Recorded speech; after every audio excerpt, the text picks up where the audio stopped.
Hello everyone, I am Rachna. Welcome back to my YouTube channel. आज की इस video में हम अपनी एनसीईआरटी क्लास 6 का नेक्स्ट चैप्टर जो कि हमारा है डेजर्ट एनिमल, मतलब मरुस्थल में जो एनिमल्स होते हैं वो कौन कौन से होते हैं, इसके बारे में इस चैप्टर में बताया गया है। ठीक है, बताया गया है कि जो रेगिस्तानी क्षेत्र होता है वहाँ पे कौन कौन से एनिमल्स वहाँ पे रहते हैं।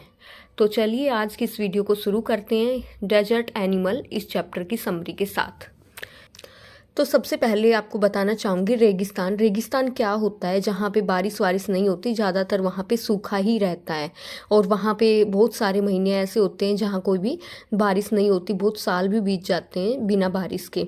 तो यहाँ रेगिस्तान में जो पशु रहते हैं उनको बहुत ही मुसीबतों का सामना करना पड़ता है, बहुत ही कठोर हालातों का उनको सामना करना पड़ता है। एक एग्जाम्पल है कि यहाँ पे ना रेगिस्तान में एक गोरबिल नामक एक जीव रहता है और वो अपना ज़्यादातर टाइम धरती के अंदर जो ठंडे बिल होते हैं उनमें व्यतीत करता है, क्योंकि बाहर तो बहुत ही गर्म होता है इसीलिए। ठीक है, यहाँ पे बताया गया है कि जो बीटल्स भी रहते हैं।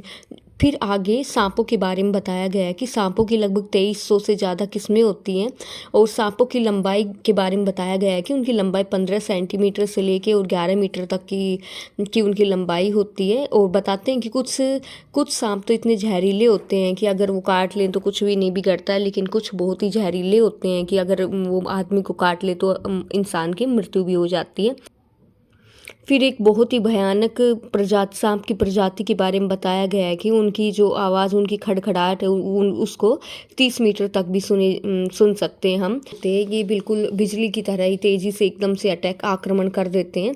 फिर यहाँ पे रेटल सांप, जिनको रेटलर भी कहा जाता है, उनके बारे में बताया जाता है। ये जो सांप होते हैं ये लोगों से दूर रहना पसंद करते हैं और इनको जब भी कभी परेशानी होती है तो वे अपनी पूँछ को सीधा ऊपर उठा लेते हैं और ख़तरा महसूस करते हैं तो कुंडली मार कर हमेशा डसने के लिए तैयार रहते हैं। एक और इसके बारे में, इस सांप के बारे में बताया गया है कि ये शोर या आवाज़ को नहीं सुन सकते।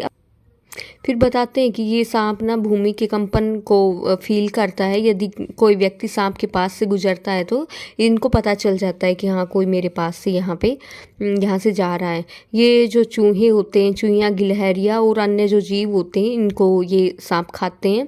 और जो रेटल सर्प होते हैं वो अपने शिकार को विष से मारते हैं। फिर ऐसे सांप के बारे में भी बताया गया है जो कि 1 साल या इससे भी ज़्यादा समय तक ना खाए तो उनका कुछ भी नहीं बिगड़ता है। वो होते हैं पाइथान सर्प होते हैं। और कुछ सर्प तो ऐसे होते हैं जिनको हर सप्ताह खाना खाना ही पड़ता है। फिर आगे हमारी इस स्टोरी में बताया गया मंगूज़ के बारे में, नेवले के बारे में बता रहा है। फिर नेवले के बारे में ये बताया गया है कि नेवले को शिकार करना बहुत पसंद है और वो हमेशा ही अपने बिलों में नाक घुसेड़ते रहते हैं। और ये बताते हैं कि जो लगभग 20 समूह में झिंगुर, भंवरे और जो अन्य दूसरे जीवों की तलाशों में ये घूमते रहते हैं और ये अफ्रीका के कई भागों में ऐसा आम देखने को मिलता है।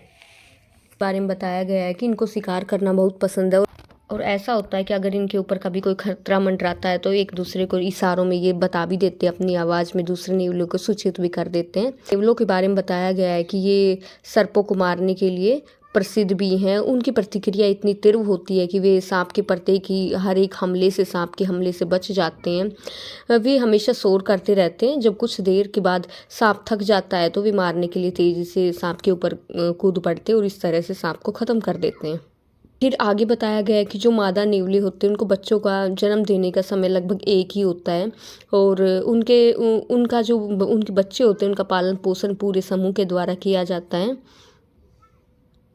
फिर ये भी बताते हैं कि जब सारे नेवले बाहर रहते हैं तो 2 नर वहीं पीछे रुक के उनकी देखभाल करते हैं। बाकी सब कहीं ना कहीं जैसे भोजन की खोज में बाहर जाए रहते हैं तो 2 उनकी निगरानी के लिए वहाँ पे रहते हैं जब तक कि बाकी नेवले लौट नहीं आते।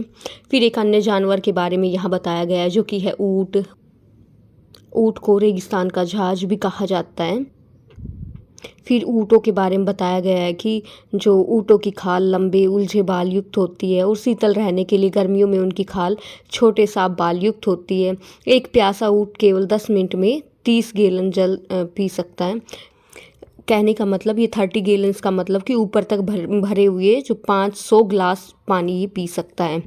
और बताया गया है कि ये अपनी ज़रूरत के हिसाब से रेगिस्तान के पौधों से भी नमी प्राप्त करता है। और ये भी बोला जाता है कि ऊँट ना, अगर उसको पानी ना मिले तो भी वो 10 महीने तक ऊँट जिंदा रह सकता है।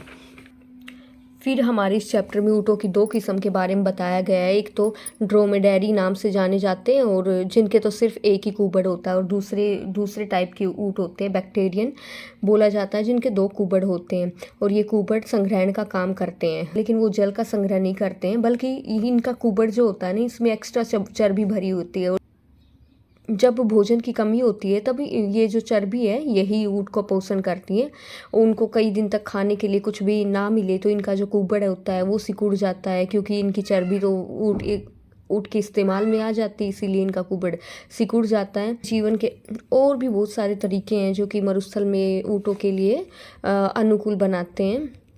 उनका जो मुंह होता है इतने कठोर होता है कि जो नोकदार कांटे भी उसमें छिद्र नहीं कर पाते हैं।